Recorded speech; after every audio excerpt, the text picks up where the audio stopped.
Verdade, imparcialidade. Começa agora o programa A Hora da Verdade. A apresentação: Carlos Frederico Gomes. Este sistema vigente está falido. E o que estamos vivendo hoje é o feito não apenas da falência do desenho desse sistema, mas o feito de muitas outras razões. O crime se nacionalizou. Mais que isso, transnacionalizou. Então, não é no espaço de uma unidade da federação, ou seja, os estados, que vamos resolver o problema da grande criminalidade, diz o ministro da Defesa, Raul Jungmann. Não sou eu que estou dizendo isso aqui, não. Eu sempre disse aqui que o problema de segurança no Brasil era nacional, não é uma questão estadual. Mas agora, o ministro da Defesa, Raul Jungmann, em poucas palavras, conseguiu condensar a nossa dificuldade, o nosso problema, a nossa tragédia, que é a violência no nosso país. Os fatos que ocorreram no Ceará, a assassina e mataram 14 naquele forró do Gago, e os 10 que morreram lá na cadeia de Tapajé, fazem parte desse sistema. Não é o governador Camilo Santana que tem poder para resolver essa questão. Ele pode amenizar, o problema é dele, porque constitucionalmente, de forma irresponsável, tudo foi colocado para os estados, retirando o peso de cima dos municípios e da União. Quando ninguém mora no estado, a gente mora no município, e para que os jovens tenham ocupação e trabalho, é preciso que os municípios deem uma boa educação, como a escola de tempo integral, que não dão. E um dos motivos de toda essa criminalidade são jovens que eram crianças e cresceram nas ruas e foram foram abordados e adotados pelo tráfico e hoje são marginais. Se você pegar todas as crianças que passou pelas instituições de menores, quase todas elas estão hoje nos presídios. Eram presos quando menores, continuaram presos depois que completaram a maioridade. Então, essa discussão é muito além da politicagem barata que se faz hoje no estado do Ceará. Ela está muito além, muito acima de toda essa malandragem de quem surfa na onda da violência, do sangue do povo cearense. O governador Camilo Santana, nos últimos anos, foi o único governador do Tasso para cá que conseguiu que o número de assassinatos diminuísse de um ano para o outro. Diminuiu de 2015, de 2014 para 2015, diminuiu de 2015 para 2016. E em 2016, início de 2017, ele tomou a decisão de mudar o secretário. Parece que não deu certo. Saiu o Delcídio, entrou esse novo secretário André Costa. Aí, agora em 2017, o número de assassinatos aumentou e aumentou de forma espantosa para mais de 5 mil. Mas do Tasso para cá, os 8 anos do Tasso, os 4 anos do Lúcio, os 8 anos do Cid, o governador Camilo Santana foi o único que conseguiu diminuir de um ano para o outro. Todos esses governadores, o gráfico da violência, o gráfico de assassinatos nesse estado é crescente. É crescente. É bom pontuar isso para que a gente possa se situar dentro da situação que estamos vivendo. O governador Camilo Santana não tem poder para resolver o problema das facções no Ceará, porque elas não são do Ceará, elas não são invenção do Ceará, não são facções criadas no estado do Ceará, são facções e hoje permeiam todo o território brasileiro. Como o ministro disse aqui, no início do meu comentário, são facções hoje transnacionais. E aí, para terminar, nós temos um grande problema. Nós temos uma eleição que não tem doação de empresário, que foi um mal muito grande nesse país, dificultaram a doação de pessoa física, e não permite a doação de dinheiro público. Você acha que os políticos acabarão recebendo dinheiro de onde? Aí o crime organizado do poder vai se juntar com o crime organizado do terror. E seja o que Deus quiser, a partir de 2018. Luiz, esse sistema vigente está falido, como eu disse no início do comentário, mas a frase não é minha, é do Raul Gil, que diz o seguinte: esse sistema vigente está falido e o que estamos vivendo hoje é o feito não apenas da falência, mas do desenho desse sistema, mas o feito de muitas outras razões. O crime se nacionalizou, mais do que isso, se transnacionalizou. Então não é o espaço da unidade da federação, ou seja, um Estado, que ele quer dizer aqui, que vamos resolver o problema da grande criminalidade. Vamos tentar. Até que, enfim, alguém com responsabilidade no governo federal, Luiz, falou a verdade. Na grande realidade, vamos tentar compreender um pouco o que está acontecendo. As forças especiais, que deveriam atuar em caso que as polícias locais não dessem conta, hoje, literalmente, estão fazendo o papel da polícia. O exemplo do Rio de Janeiro. A partir do momento que os policiais não recebem seu soldo, o que aconteceu? Eles literalmente cruzaram os braços. Mesmo processo aqui no Rio Grande do Norte. Mas isso aí são paliativos em relação à crise, a crises sazonais que acontecem devido a má gestão. Mas o problema de segurança mas eu vou chegar lá.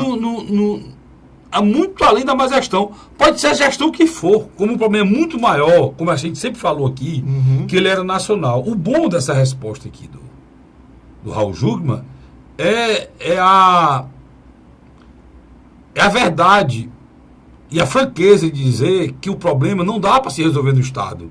Que nunca ninguém disse. Ele disse isso no Rio de Janeiro, falando das facções do Rio, mas que vai para o Ceará, que vai para São Paulo, que vai para todo canto. Facções no Rio de Janeiro.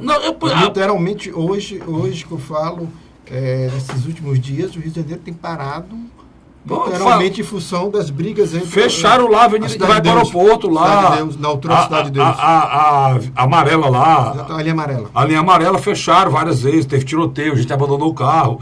Morreram 3 num tiroteio com a polícia essa semana, um outro policial morreu essa semana. O caos está no Ceará, da violência, está no Brasil todo. O problema, Luiz, o que me incomoda, e aí a gente comenta tudo junto, é que tem gente surfando essa onda, cara. Tem gente surfando. Como é que você surfa? Surfando politicamente, né, nessa onda. Mas como é que surfa? Aqui no Ceará, a politicagem está solta nessa onda. Tudo bem, mas... Tá certo?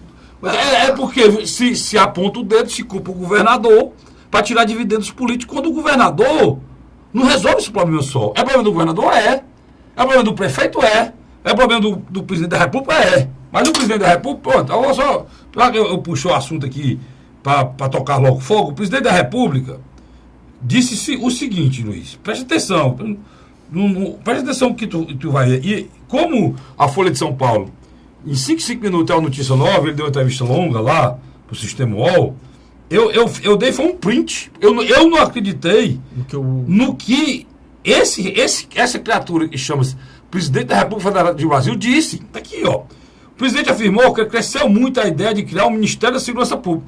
Isso foi logo depois do acontecido aqui no Ceará, né? Como revelou a Folha na semana passada. Ele ressaltou, contudo, que é um tema ainda em estudo, uma vez que ele receia, ou seja, ele tem medo que a criação de uma pasta faça com que os assuntos administrados pelas gestões estaduais recaia sobre o governo federal.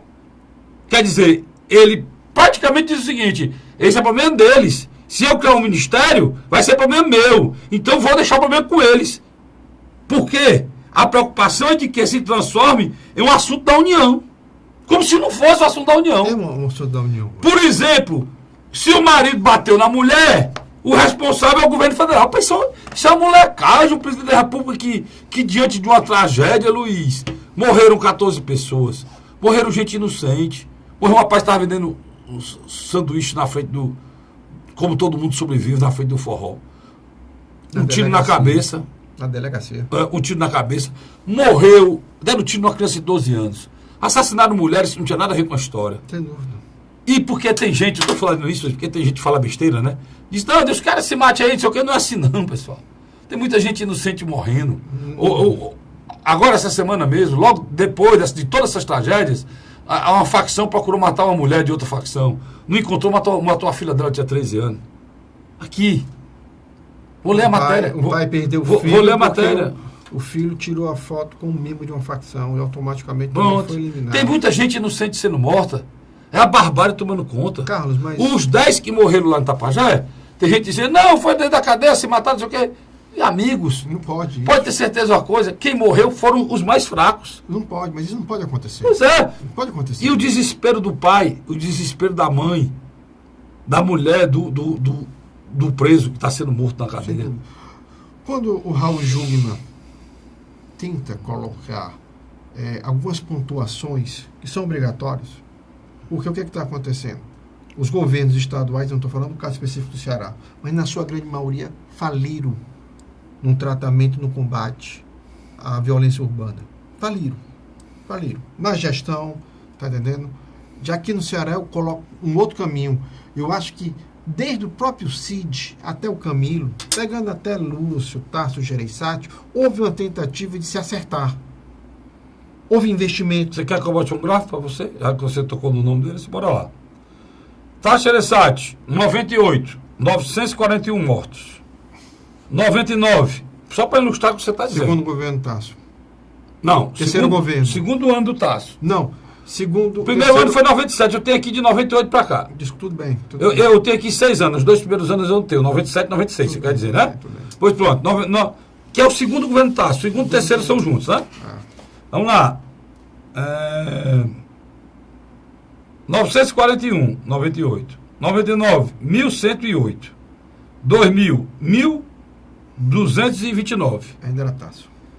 2001, 1298. E 2002, 1443. Pronto. Nos anos Tarso, nenhum ano Tarso Gereissati baixou a criminalidade. 2003 em diante. Só aumentou. Vamos para 2003, Lúcio Alcântara. 2003, governo Lúcio, foram 1.560 assassinatos. Em 2004, 1.576 assassinatos. Em 2005, 1.692 assassinatos. 2006, Lúcio. Em 2006, 1.793 assassinatos. Como os senhores viram, nenhum ano ele conseguiu baixar, só cresceu. Em 2007, primeiro ano do governo Cid, 1936 assassinatos, um Ronda do Quarteirão e tudo, né? 2008, um Ronda do Quarteirão e tudo. 2013, 2031 assassinatos. 2009, 2.168 assassinatos. 2010, 2.692 assassinatos. 2011, 2.788 assassinatos. 2012, 3.840 assassinatos. Mas é uma estabilidade. 2013, 4.395 assassinatos. Já. 2014, 4.439 assassinatos. Ou seja, do governo Cid Gomes de 8 anos, nenhum ano ele conseguiu baixar. Só cresceu. Governo Camilo Santana, 2015, comparado com o governo anterior, o último ano do governo anterior do Cid, ele baixou mais de 400 assassinatos. Foi 4.030. Cid foi o último ano de 2014, 4.439. Camilo Santana, 4.019. Baixou mais de 400 assassinatos. Aí ele fez uma proeza. Em 2016, ele baixou o que tinha baixado. Nós comentamos sobre isso. Voltou para 3.407. Voltou mais ou menos parecido com o ano de 2012 do Cid, ele conseguiu botar em 2016. Uma proeza. Aí Delcídio sai. Delcídio Amaral, né? O secretário. Entra André Costa. 5.100 e... Para ser bem exato aqui, eu não gosto de achismo. Eu tenho aqui... Quase 5.004. 5.140, o negócio. 5.134 assassinatos em 2017. O que é que eu estou querendo dizer? Nesses anos, já que você falou em governos, do Tarso para cá, o Camilo Santana foi um governo que conseguiu reduzir o número de assassinatos através de uma política pública. Foi o único. Do Tasso para cá, isso só cresceu. O que eu quero dizer com isso? Que todos os governadores do estado do Ceará, desses últimos anos, para cá a violência cresceu e ninguém fez nada. Carlinhos, Os presidentes da República também. Aqui envolve Fernando Henrique, né? Lula e Dilma, não é isso? Né? E os prefeitos também. Se for falar em capital, envolve aqui Juraci Magalhães, 96? Uhum. Ou era... Desculpa. 96? 98 era quem?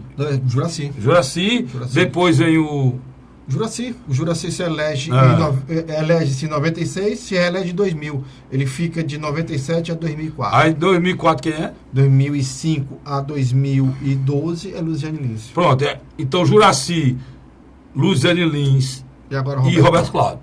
Então, por que eu estou pedindo você me ajudar nisso, o meu querido amigo Luiz Cláudio?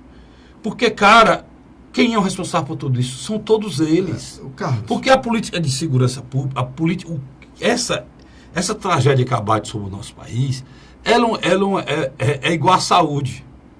O carro da saúde, as ações são o quê, Luiz? Tripartite, né? Ou seja, uma UPA ela tem dinheiro do governo federal, ela tem dinheiro do governo estadual e ela tem dinheiro do governo municipal. A segurança pública era para ser tratada da mesma maneira, porque o caos é federal. Esse caos é provocado por falta de ações, de primeira ordem. Quem é a primeira consequência do que está acontecendo vem de quê? Vem de falta de ações na área social, durante anos, que provocou essa causa, é que fez essas consequências que nós estamos falando. São anos e anos de crianças abandonadas, recrutadas pelo tráfico. E depois daí, tem anos e anos de abandono das nossas fronteiras, anos e anos da Polícia Federal não cumprindo o seu papel, anos e anos dos governos federais fazer o que disse aqui o Michel Temer. Parabéns para ele, pelo menos assumiu. Eu quero saber disso, homem, né? Deixa essa conta com os governadores, né? Deixa eu só fazer um parênteses. O Raul Jungmann faz um bom trabalho. Independente do governo que está aí, o Raul Jungmann procura... Você permite eu discordar de você? Não, lógico que não. Não, você permite eu discordar? Lógico, né? Pronto. Eu acho, eu concordo discordando. Eu acho ele bem intencionado. Bem intencionado. O que você está colocando que é um cara bem intencionado. Diferente dos que estão aí, que são totalmente avoados e só estão pensando em si, e politicamente no bolso deles, desses ministros do Temer, ele é bem intencionado. Só que de bem intencionado o inferno está cheio. Porque ele não tem resultado. Ele não tem resultado, Luiz. O ministério deles tornou algo híbrido. O que era ele para tratar sobre questões voltadas para o Exército, Marinha e Aeronáutica... Eu discordo você de novo. Não, tudo bem. O que era para voltar, ele está se tornando... Você vai fazer esse discurso que tem que mudar aí. O Ministério da Defesa é para defender o Brasil de uma possível invasão estrangeira. Que invasão estrangeira de quem, meu chefe? Qual é o país que tem conflito desde a Guerra do Paraguai? Qual é o país que tem conflito? O Ministério da Defesa é para defender quem, Luiz? Os brasileiros. E o povo brasileiro está sendo defendido disso aqui? Carlinhos, eu quero chegar nesse ponto. Ele tem que defender o cidadão brasileiro. O cidadão brasileiro nós estamos hoje, Luiz, no estado de exceção. Não da ditadura, mas estado de exceção feito pela bandidagem. Quando o Brizola, nos anos 80, fez o seguinte discurso. É interessante. O Rio de Janeiro não produz arma e não produz cocaína. Ele dizia que tudo vinha pela fronteira, que era a responsabilidade do governo federal tomar conta. Tinha razão. Eu me lembro que o editorial da Globo e outros meios de comunicações bombardearam o Brizola. Quando o Mário Covas se elegeu em 94, e no meio da década de 90, repetiu a mesma frase. Aí já foi um outro impacto, já foi uma outra discussão. Para piorar esse quadro, Luiz, tem uma coisa.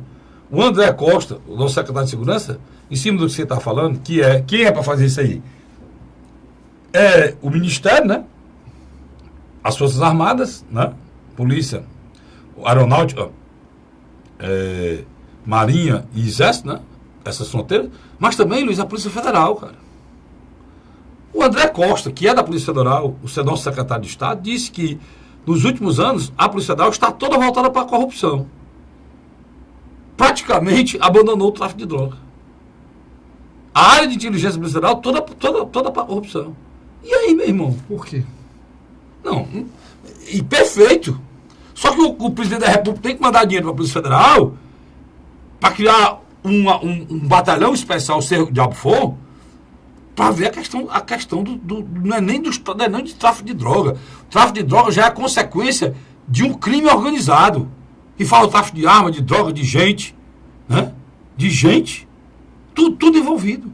Você tem um contingente de militares das 3 Forças Armadas, das 3 armas, como eles gostam de chamar, Exército, Aeronáutica e Marinha,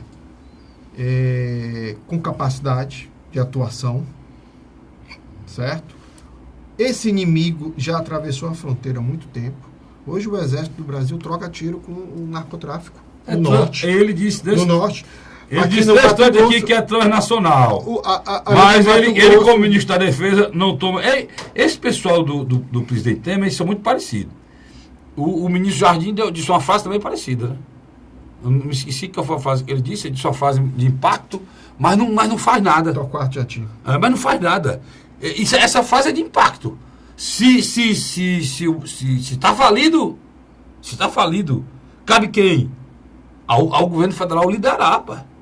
Liderar um movimento, uma organização, uma reestruturação, tirar o Brasil dessa falência, cara. Quantos mais precisam morrer? Só para encerrar, Luiz, porque eu tenho que ir para o segundo bloco. Só para encerrar aqui, ó. Dá pra gente viver num país assim, ó. Isso aconteceu terça-feira. Bruna dos Santos Cavalcante, de 13 anos, foi morta a tiro na noite dessa terça-feira, dia 30 passado, na rua Doutor Vale Costa, bairro Antônio Bezerra, em Fortaleza. Se apurou o quê? Aconteceu a confusão na mesma rua onde ocorreu o crime e que a mãe de Bruna sofreu ameaça de morte. A mãe de Bruna. Por conta da confusão, as duas saíram de casa e estavam na residência de outra pessoa. No entanto, na noite dessa terça-feira, a menina foi até a rua aonde as duas moravam e acabou sendo morta. Conforme a fonte, a mãe não revelou à polícia o motivo da confusão. Ela ainda informou à polícia que a menina era usuária de drogas. Os moradores escutaram aproximadamente 7 disparos. Deram 7 disparos numa criança de 13 anos que era usuária de droga. A dívida. Irmão, isso aqui... é barbárie. Um presidente e fica calado. Isso aqui é um fato que ocorreu aqui no Ceará. Isso ocorre todo dia, a toda hora, a todo minuto, melhor dizendo, no país todo. Um presidente e disse, não cria o Ministério da Defesa Social, que é para ele não ser responsabilizado, é no mínimo, irresponsável e canalha. Não tem outra coisa a dizer. Eu vou para o rápido intervalo, sai daí não, eu volto já já. A Hora da Verdade.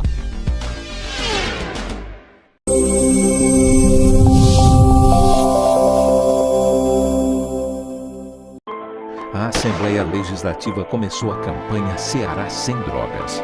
A discussão vai ser levada para todo o estado, prevenindo a população e buscando soluções para resolver o problema.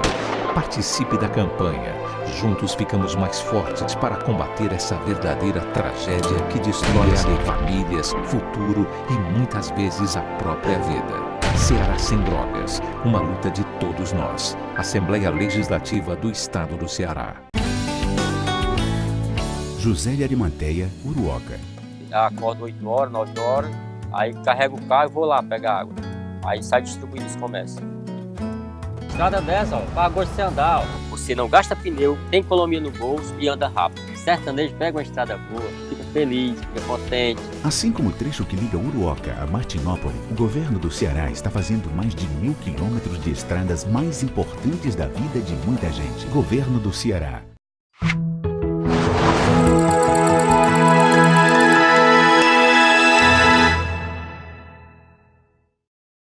A Hora da Verdade. Estamos de volta agora com o segundo bloco do nosso programa A Hora da Verdade, na sua TV+, canal 15 da Multiplay, na sua TV Litoral, canal 5 da NET. Você assiste o programa também da gente acessando o blog do CastroDirico.blogspot.com. Lá você tem uma janelinha lá com a televisão, você aperta lá no botãozinho vermelho e você assiste o último programa que foi ao ar na TV Mais e na TV Litoral, tá certo? Luiz, o governador Camilo, agora já falando das ações, fez mudança na Polícia Militar e foi ao presidente. Pediu audiência, no dia não deram certo, marcaram para 2 dias depois. Esteve lá, era para 14 horas, acabou acontecendo 3 horas depois, no início da noite. Não foi só, foi ele e os outros 2 poderes do Estado, ou seja, representado pelo presidente da Assembleia, quem de direito, que é o poder legislativo, o presidente da Assembleia, Zezinho Albuquerque, esteve lá, e esteve também o presidente do Tribunal de Justiça do Estado de Ceará, junto, e ainda um reforço, né, do presidente do Congresso Nacional, que é o senador cearense Eunício Oliveira. Os 4 estiveram com o presidente. O resultado daí foi que vão mandar uma força especial da Polícia Federal, principalmente na área de inteligência. Carlos Frederico, quando houve o massacre lá na Casa do Forró, houve um espanto. Foram mais de 14 mortos. Mas há muito tempo, todo final de semana, os índices de homicídio eram enormes, muito grandes. E já há muito tempo já havia chacina. Agora, chacinas menores, né, de 3, 4 pessoas, não chegou a um número tão exorbitante. No domingo, eu me lembro muito bem, eu recebi um vídeo de uma facção avisando que iria haver troco. Eu me lembro que às 9 horas da segunda-feira eu já estava escutando o seu programa na AM Cidade, que tem o mesmo programa, mesmo nome desse nosso programa, Hora da Verdade. E logo depois, os programas que vieram logo depois de você já noticiaram. Você só entrou no debate na terça-feira. Itapajé, a questão de Itapajé. Na qual você, desde terça, quarta e quinta, você abriu os microfones, entendendo? A população está amedrontada, sim. A fala do secretário de Segurança, André Costa, ajudou? Não. Em alguns aspectos, não. Acho que ele se perdeu. O governador Camilo saiu do seu tradicional figurino de bom moço, saiu. Ele perdeu até paciência com uma parte da imprensa. Que eu acho que está ali para fazer a cobertura, mas também, eu acho que você vai concordar comigo, tem certas perguntas que não deveriam ser feitas, não tem compreensão. A imprensa não pode ser marrom como ela é em questão da violência. Sem dúvida. Depois eu vou lhe dizer por quê. Diga aí, continue. E, para encerrar, na minha avaliação, eu acho que não é um momento, como você bem deixou no primeiro bloco, na sua fala inicial, acho que não é um momento da oposição tentar tirar dividendos daí, não. Não é só o que está fazendo, Luiz. Porque se fizer isso, eu acho que é um tiro no pé. Não é só o que está fazendo. Tá entendendo? A discussão hoje da segurança pública não vai ser resolvido a curto e médio prazo. É só o que está fazendo. Processo longo. A oposição não só está tirando de dividendos, mas como de uma forma irresponsável está apontando como se tivesse solução sem ter solução. Bora rapidamente aqui a eleição passada, cara. Foi que aconteceu a eleição passada municipal. A eleição passada começou nós analisamos aqui. Ela começou a girar no entorno da segurança pública. E tinha o capitão Wagner, que era a pessoa ligada à segurança pública. Tem uma carreira de deputado graças justamente à condição dele de militar. Sem dúvida, concordo. Em cima, primeiro, do corporativismo dos colegas. E hoje é o nome mais forte hoje da oposição do Estado de Ceará. Concordo também. Concordo também. Se eu estiver errado, você vai me corrigir. Não. Tudo que você está falando, eu estou... Mas o capitão Wagner nasceu, a sua liderança, do caos da segurança pública. Foi em 2011. Quando a violência estourada e ainda houve a greve... Que não podia ter acontecido. Dos policiais, que levou ao Estado do Ceará a ser terra sem dono, todo morrendo de medo. Daí surgiu a liderança do capitão Wagner, que o projetou para vereador e depois para deputado estadual. Vereador mais votado da capital e o deputado estadual mais votado da história do Ceará, e uma votação espetacular para prefeito de Fortaleza. Né? Foi prefeito de oposição. E digo mais, ele perdeu a eleição porque não teve o apoio que deveria ter tido do Tasso e do Eunício. No final do segundo turno. Se ele tivesse tido apoio que Real. ele hoje era prefeito de Fortaleza. Agora, parando aí, eu quero lhe dizer isso aí. Por quê? Nessa segunda eleição, essa que eu estou dizendo, o capitão Wagner vendeu uma cidade tranquila, não vendeu? Aí eu já discordo do capitão Wagner. Que se ele fosse prefeito, ele não teria conseguido fazer isso. Aí, capitão, você me perdoe, você é meu amigo, tenho muito apreço ao seu trabalho, né? Mas eu acho que o senhor prometeu o que não faria. E se ele fosse prefeito da capital hoje, ele estaria lá embaixo na sua aceitação, porque ele não ia entregar a promessa. Seria mais um estelionato eleitoral do país. Como está acontecendo com o Moroni. O Moroni foi chamado para compor a chapa com o Roberto Cláudio e prometeu sozinho. Sozinho o Moroni prometeu. Você lembra que ele fazia sozinho a questão da segurança? E hoje está aí a situação do Moroni. O Moroni sendo criticado em tudo que é lugar, em tudo que é rádio, porque ele não implementou ainda o que ele prometeu na campanha passada. Então, o que é que eu estou querendo dizer? E vocês estão vendendo terra no céu, cara. Vocês estão vendendo indulgência. Paga aqui, vote em mim, que você vai ter uma segura. É mentira. Deixa eu...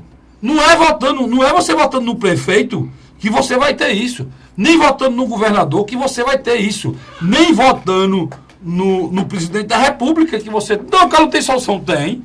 Porque o presidente da República, ele tem que liderar um processo, né, de combate às facções no Brasil que envolva todas as forças desse país. Você me permite... E seja uma coisa de cima para baixo e capilarizada em cada município. Agora, isso precisa de quê? De todo mundo. Precisa do governo federal.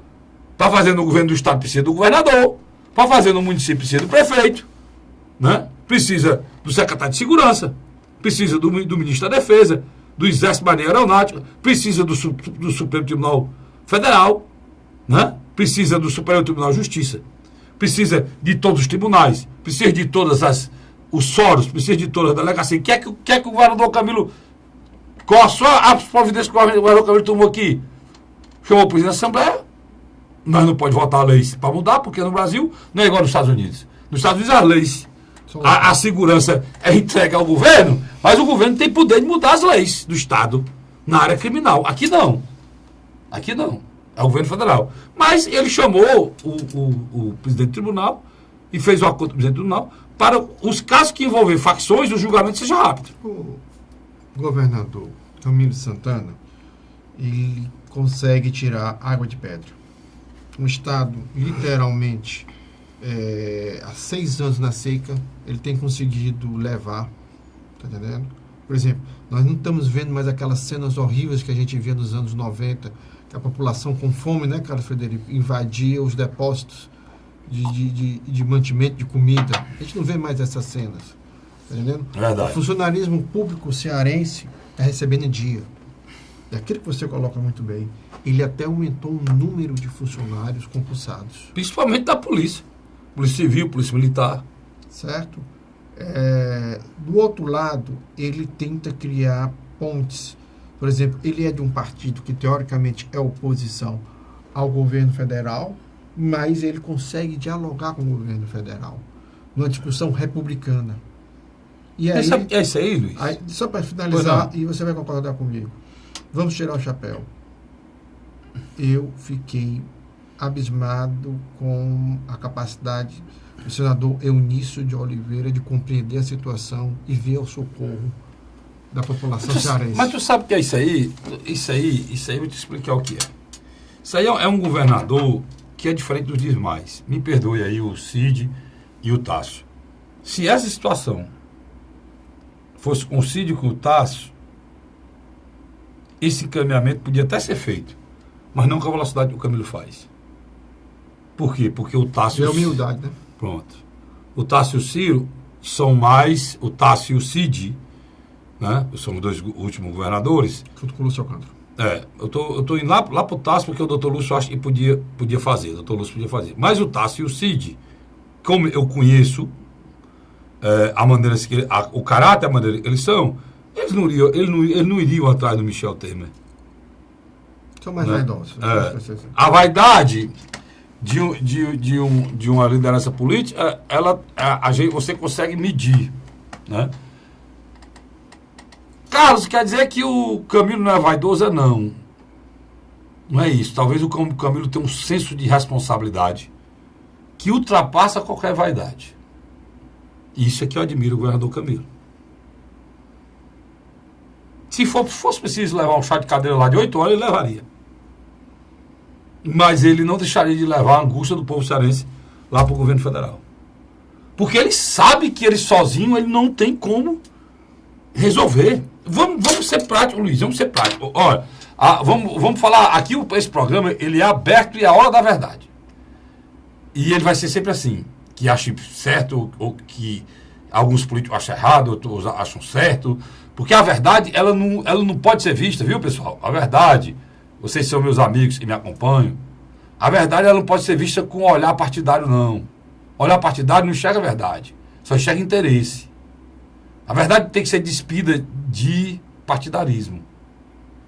E o que é que eu estou querendo dizer? E eu aqui, esse programa aqui não é partidário. Partidário você desliga atrás, não. Por isso que esse aqui dá audiência.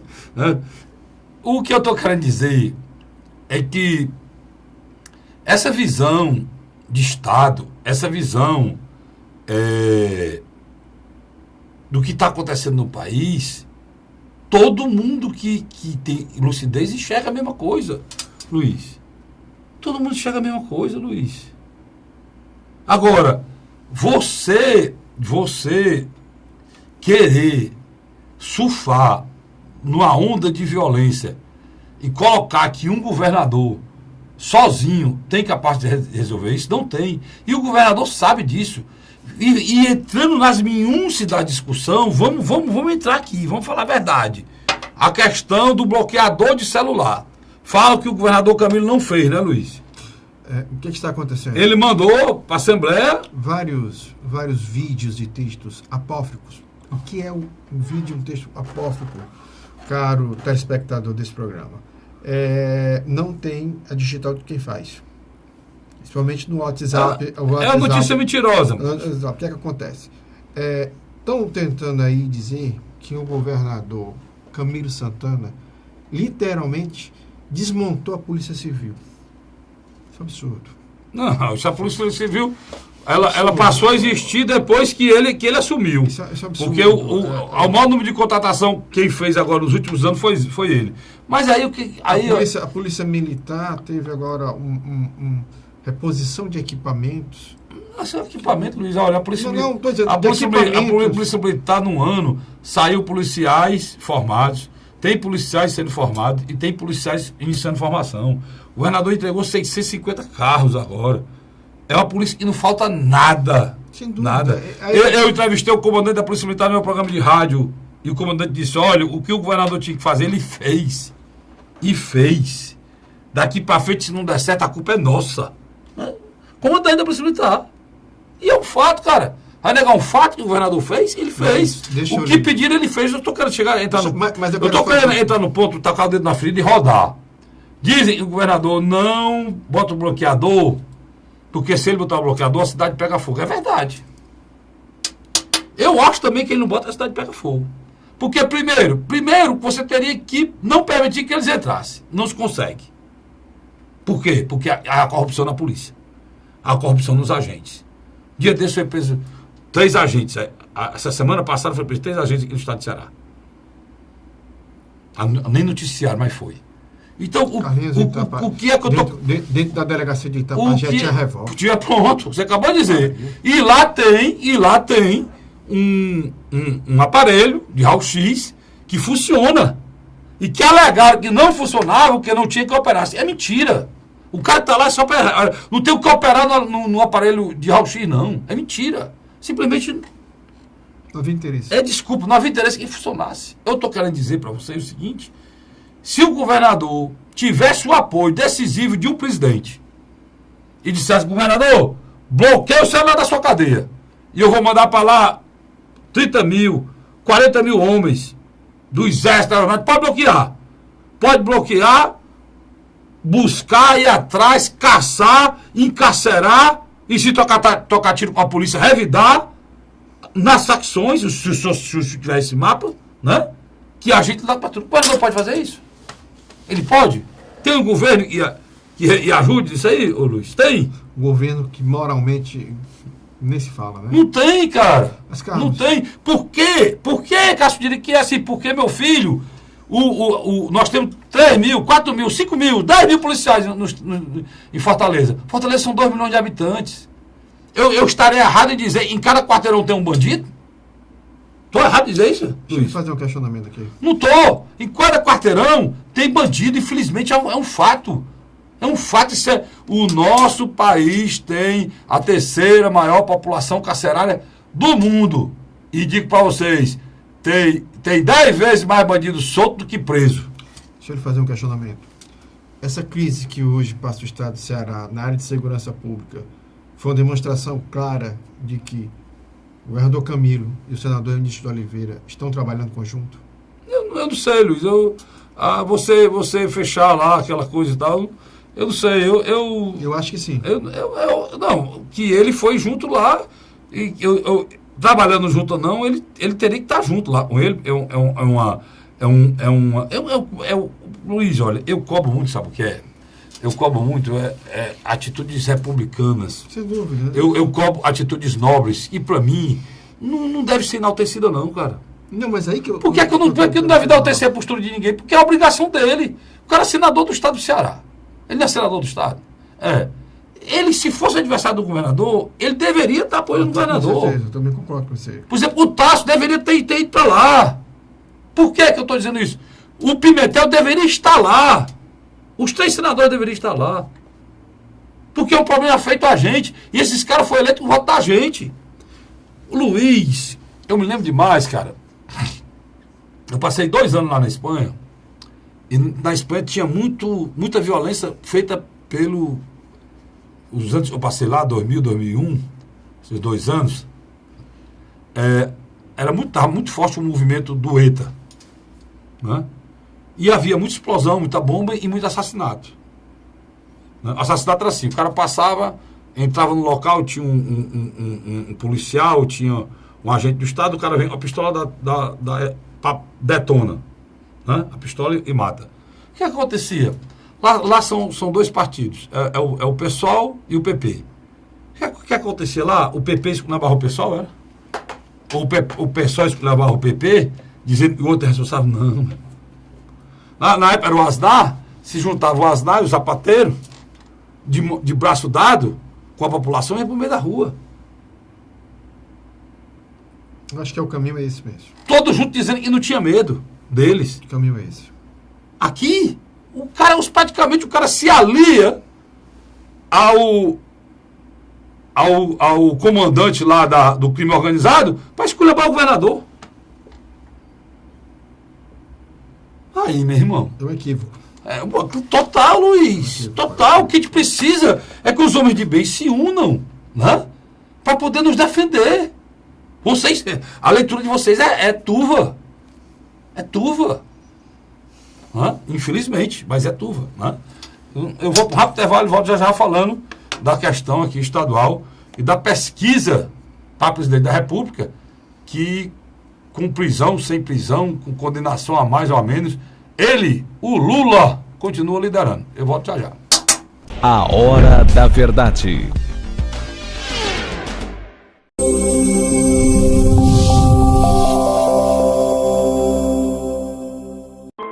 A Assembleia Legislativa começou a campanha Ceará Sem Drogas.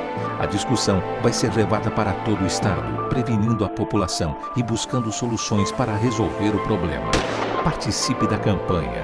Juntos ficamos mais fortes para combater essa verdadeira tragédia que destrói famílias, futuro e muitas vezes a própria vida. Ceará Sem Drogas, uma luta de todos nós. Assembleia Legislativa do Estado do Ceará.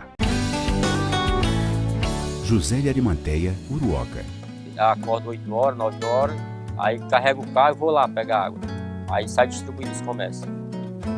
Estrada dessa, para gosto de você andar. Você não gasta pneu, tem economia no bolso e anda rápido. Sertanejo pega uma estrada boa, fica feliz, fica contente. Assim como o trecho que liga Uruoca a Martinópole, o governo do Ceará está fazendo mais de 1.000 quilômetros de estradas mais importantes da vida de muita gente. Governo do Ceará.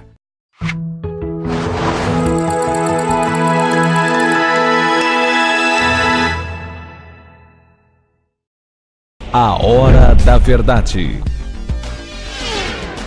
Estamos de volta agora com o terceiro e último bloco do programa A Hora da Verdade, na sua TV+, canal 15 da Multiplay, e na sua TV Litoral, canal 5 da NET. E você assiste também no blog do casturico.blogspot.com. Inclusive tem uma postagem aqui do meu blog, vou até ler logo para vocês, em relação àquela questão do presidente Lula.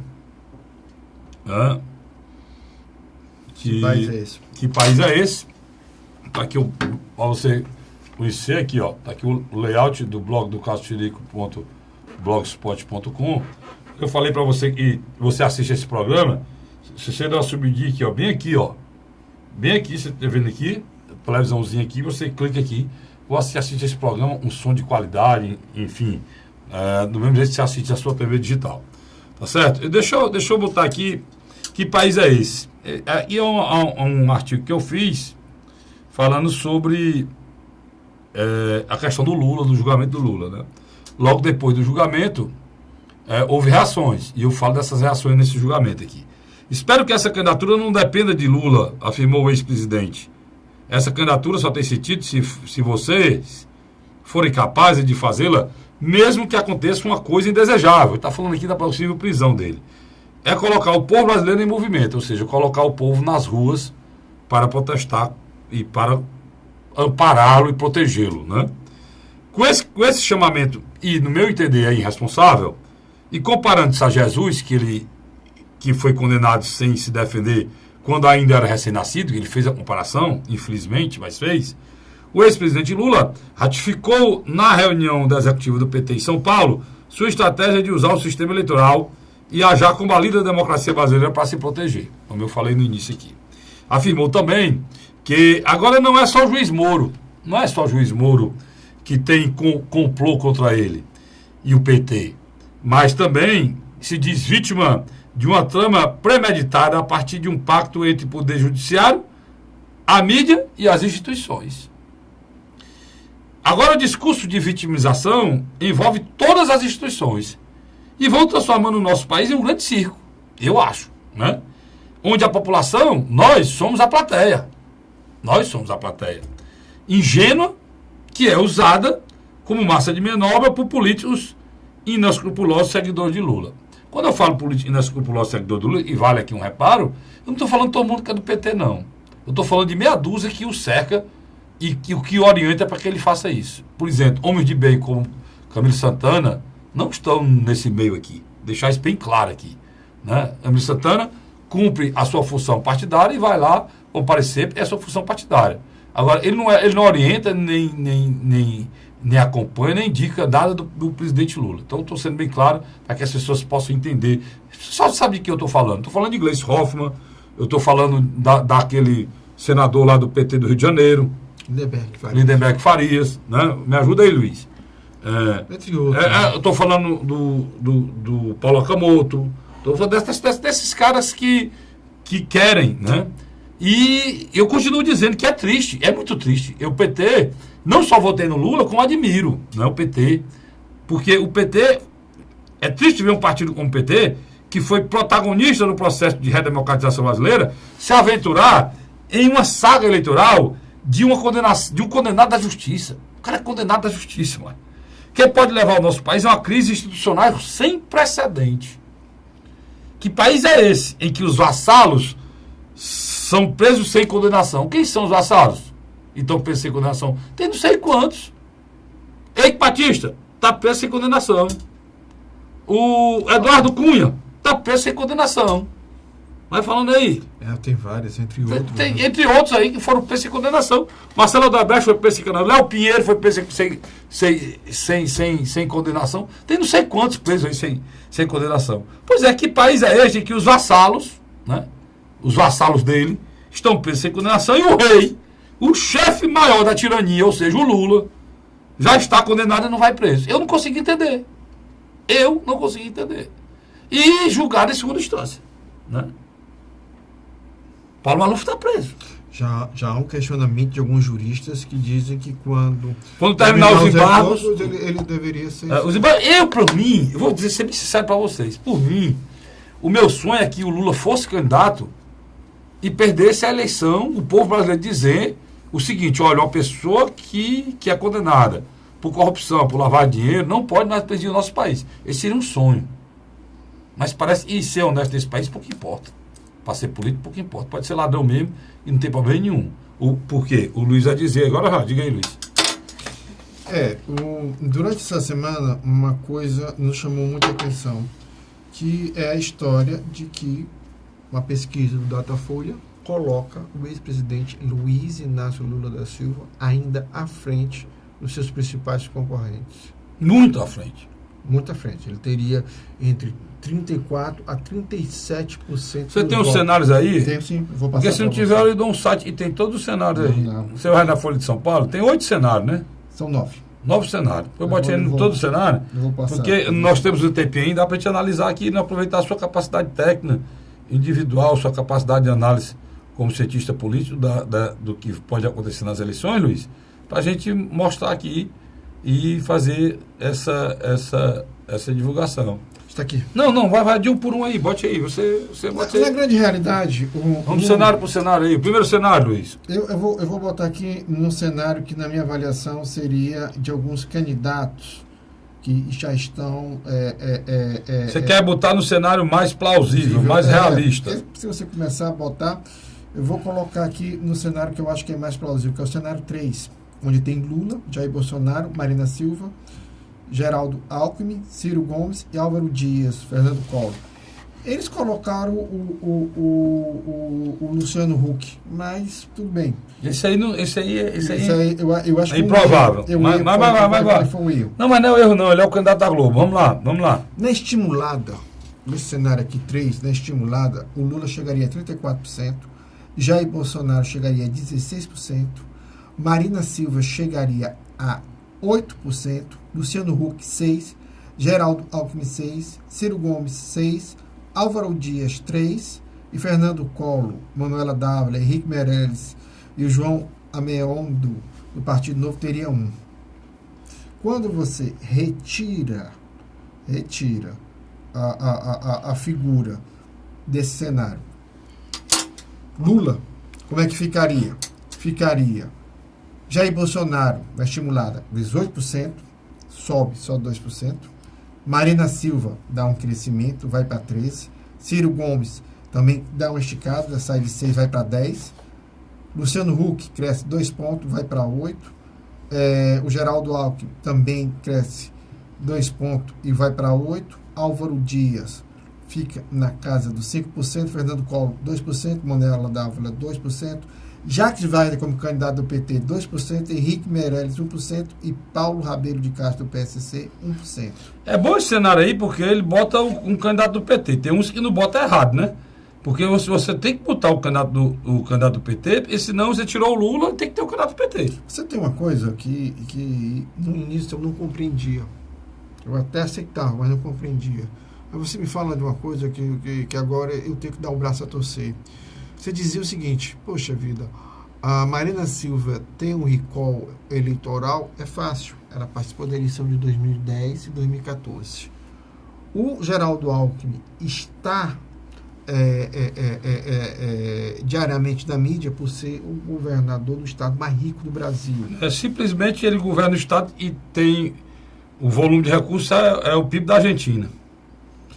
E para mim a surpresa é essa manutenção eleitoral do Ciro, que vai de entre 10% a 14% dos votos. Isso eu quero dizer muito mais, e eu vi candidaturas estabilizadas, um percentual de crescimento, e candidaturas estão mortas pela rejeição. Luiz, dá para olhar a taxa de rejeição? Dá? Sim.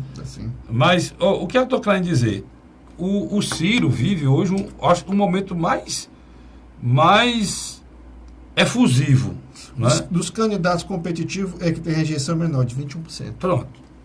O que eu estou querendo dizer? Ele é um cara rejeitado pela mídia, totalmente rejeitado pela mídia. A Globo não tolera o Ciro. Se eu estiver errado, me corrija. A Bandeirantes, ele tem um inimigo pessoal, chamado o âncora e quem manda no jornalismo da Bandeirantes, que é o Boechat. Sem dúvida. Tem um inimigo pessoal lá, que é o Boechat. No SBT também. Né? Estou falando das principais. Sem dúvida, né? sem dúvida. Então ele é um... Na Record também. Né? Ele é uma pessoa... É uma pessoa não grata em relação à mídia nacional. Sem dúvida. E com tudo isso, ele hoje tem entre 6% e 10%, Luiz, estável. Você mexe no cenário para cima e para baixo e o Ciro não sai de 6%. Ele tem o que tem o Alckmin, ele tem o que tem muito próximo da Marina, o terceiro lado. Quando tem um cenário aí que ele fica em segundo, né? Ele fica em segundo. Tem sim. Dois cenários que ele fica em segundo. Quando você tira o a Lula, Lula e a Marina, ele fica entre 12% e 13%. 12, 13%. Então, o mais importante nisso é que... À frente do Geraldo Alckmin. O mais importante nisso é que é um cara que não tem poder, é um cara que tem a mídia é contra ele, totalmente contra ele. Está remando contra a maré? Remando contra a maré, é um candidato sem recurso e mesmo assim continua na posição dessa invejável. Parabéns à capacidade de trabalho do ex-governador Ciro Gomes. Agora, o mais importante nessa história dele, e aí é para você entender aqui agora, que o mais importante dessa história é que ele tem uma rejeição baixa. Qual é a rejeição do Bolsonaro? A rejeição do Bolsonaro é alta. Para você ver aqui, ó. Vamos lá. Do Michel Temer, 60%. Fernando Collor, 44%. Lula, 40%. Jair Bolsonaro, 29%. Geraldo Alckmin, 26%. Luciano Huck, 25%. Marina Silva, 23%. E Ciro Gomes, 21%. Ele tem uma rejeição menor do que a da Marina. E não diz nada com ninguém. Então, o cenário hoje é muito propício para Ciro Gomes ir para o segundo turno. Ele precisa só de uma aliança agora. Eu acho que ele precisa. Se ele conseguir formatar alianças... O ideal seria com o PSB. Ele pode ir. Mas essa avaliação que eu estou fazendo, outras pessoas estão fazendo. E tem mais uma que ninguém fez. Olha, e essa é minha, que eu pensei hoje, Luiz. Eu quero que você concorde ou não. O eleitorado do Ceará não é um grande eleitorado. Não é. Mas é um eleitorado que não pode ser desprezado. O Lula, sem ser candidato, o Ciro tem um salto. O Ciro tem um salto aqui no Ceará. No Nordeste. No Ceará, principalmente, no Nordeste como um todo. A questão regional, do entendimento das nossas coisas. Mas no Ceará, Lula, meu querido...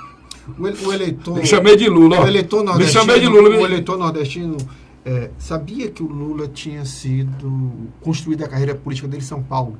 Mas as origens deles era aqui. Então, o que aconteceu? Havia uma ligação pessoal e as pessoas sabem que um candidato do Nordeste, eleito presidente, automaticamente iria privilegiar essa região. Coisa que não está ainda aí. Não, sem dúvida. Não está ainda aí. Não está. Isso é o recall o que aparece hoje aqui é de acordo com o que eles falam e o tanto que eles são conhecidos. Agora deixa eu só te passar. Deixa eu só fechar o raciocínio do Ceará, cara. Hoje, o Ciro não lidera essa pesquisa aqui. Quem lidera essa pesquisa aqui é o Lula. Na hora que você tirar o Lula, todo esse percentual do Lula vai para onde? Uma grande parte vai para o Ceará. Não, aqui no Ceará vai para onde? Vai para o Bolsonaro? Vai não. O Bolsonaro já está com dele, vai para onde, homem? Se as pessoas votavam no Ciro, se na hora que você tira o Lula, as pessoas não estão votando no Ciro por causa do Lula. Se você tira o Lula do cenário, esse percentual do Ceará, que pode dar ao Ciro, sabe o quê? 2 ou 3% a mais. Imediatamente desse cenário nacional. Porque é muita gente. Entendeu? É muita gente. Carlos Frederico, essa pesquisa não foi bem recebida pela cúpula de articulação política do presidente do PSDB nacional e governador de São Paulo, Geraldo Alckmin. Por quê? Porque no cenário, o que acontece? Quando você coloca o Néofito como o Luciano Huck, que tem o mesmo percentual de voto dele, não, o Alckmin está destruído. Deixa eu terminar que você vai compreender. E do outro lado, dentro da margem de erro, você tem um candidato abaixo dele, Álvaro Dias, que tende, aquilo que eu tenho conversado muito com você, que da minha avaliação pode se tornar uma nova Marina no sentido de que ele herdar um eleitorado órfão do PSDB, por uma série de fatores e equívocos que o PSDB fez nesses últimos meses, tá certo? Tem discurso de tucano, cara de tucano, mas não é tucano. O problema dele é só ele conseguir Mas já está crescendo. capilarizar o nome dele a nível nacional, porque Tá crescendo. ele não tem um recall que outros candidatos têm. Mas eu estou chamando sua atenção de porque de uma hora para outra não será uma surpresa lá na frente, quando o Álvaro Dias pontuar melhor, alguém lembrar que foi nesse programa aqui que a gente começou a sinalizar e a tocar nesse assunto. Eu não tenho dúvida disso, não. É um cara experiente e sai muito forte do sul do país. Como o Ciro sai forte do Nordeste, ele sai muito forte do sul do país. E eu acho que a Rio Grande do Sul, Santa Catarina, Paraná, esses 3 estados do Sul, né? Santa Catarina, Paraná, Rio Grande do Sul, vão ser a base do Álvaro Dias. Eu Né? acho que ele sai. Ele sai muito forte lá. Ele conhece a realidade e eles vão, ou como o Ciro vai sair forte do Nordeste. Agora, assim, vou aqui dizer uma coisa. Eu acho que essa pesquisa ela tem um defeito. Eu acho que ela não representa o eleitorado do Bolsonaro. Eu acho que o Bolsonaro está um pouco mais acima. Tem gente revoltada. Agora o Bolsonaro, 18% eu acho bom demais. O ataque que ele recebeu aí, né? Agora, ruim é a rejeição dele, mas para o ataque que ele recebeu, eu acho bom demais. Eu acho que o Bolsonaro tem entre 15% e 18% numa base real, imutável. Eu acho que é a base do eleitor dele. Agora, o eleitor flutuante dele, eu acho que esse tende a não permanecer com ele. Eu acho que um eleitor de centro moderado, ele vai ter que surgir, Carlos Frederico. E esse eleitor de centro moderado tem a cara do Ciro Gomes, tem a cara do Álvaro Dias, né? Não tem a cara do Bolsonaro, né? Agora é engraçado, você tocou em 2 nomes e que eu concordo com você. Eu acho que o candidato de centro pode ser Ciro ou o Álvaro Dias. Eu não acredito hoje, pelo andar da carruagem, que a situação de Geraldo Alckmin melhore a curto prazo. Nem o Fernando Henrique acredita, diz que o Luciano Huck é melhor do que o governador de São Paulo. Agora, uma coisa ninguém pode negar desse programa aqui e outros que a gente faz. A gente é um dos poucos comentaristas políticos do Ceará e do Brasil que literalmente questionaram e chamamos de irresponsabilidade uma candidatura comandada por Luciano Huck. E ela vai surgir. É o não candidato que negou a candidatura e está em todas as pesquisas confirmando o que eu disse aqui, que era toda a estratégia da Globo para lançá-lo candidato a prefeito. Nós estamos confirmando tudo que a gente fala aqui, graças a Deus. A você, assinante, obrigado pelo carinho, obrigado pela audiência. Eu volto na próxima semana, se Deus quiser.